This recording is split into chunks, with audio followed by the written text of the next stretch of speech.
இந்த மூஞ்செல்லாம் யாருப்பா படம் நடிக்க சொன்னது? என்ன மூஞ்சி இது? என்ன மண்டி மாதிரி. ஓ டைரக்ட் பண்ணா அதுக்காக மூஞ்சி பார்க்க முடியாது. க்ளோஸ் மாமே. இளையராஜாவுக்கு சொந்தா ஓடிச்சு. எனக்கு லவ் படம் தவிர வேற எதுவும் பண்ண தெரியாதுங்க. லவ் பண்ணாம டான்ஸ் ஆடணுமா இல்லாம நம்ம எதுக்கு இந்த சமூக அக்கறை இல்லாம ப்ரொடியூசர் உங்க அப்பாவா காசு தருவாரு. தராது. ஒரு படம் ஓடிட்டா போதுமே, சூப்பர் ஸ்டாரோட கம்பேர் பண்றீங்க. எத்தனை ரீமேக்கியா?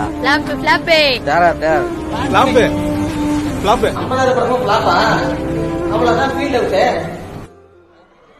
என் நெஞ்சில் குடியிருக்கும் எனது அன்பான ரசிகர்கள், ஏதோ தேரும் தளபதிக்காக பார்க்கலாம். பரவாயில்லப்பா, விஜய் நல்ல படம் எல்லாம் பண்றாரு. விஜய் படம்லாம் நாங்க குடும்பத்தோட போய் பார்ப்போம். தளபதி படம்னா சும்மாவா? சும்மா தெரிக்க விட்டாரா? ரஜினி படம் பார்க்கணும். கேளுங்க, தளபதி தாங்க கெத்து. இனிமே எங்க தளபதி தான்.